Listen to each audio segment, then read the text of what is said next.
भोंदू अशोक खरात याच्या निवासस्थानी इन्कम टॅक्स आणि ईडीच्या माध्यमातून संयुक्तरित्या कारवाई सुरू असल्याचं पाहायला मिळतंय।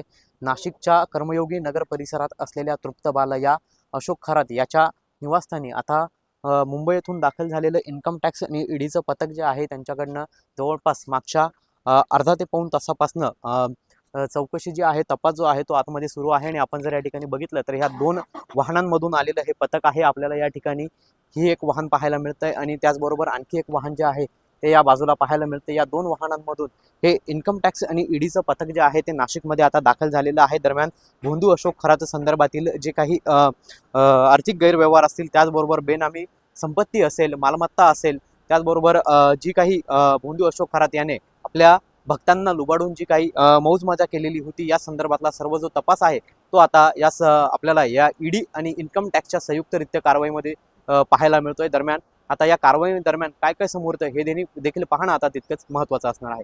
पवन येवले, TV9 मराठी, नाशिक।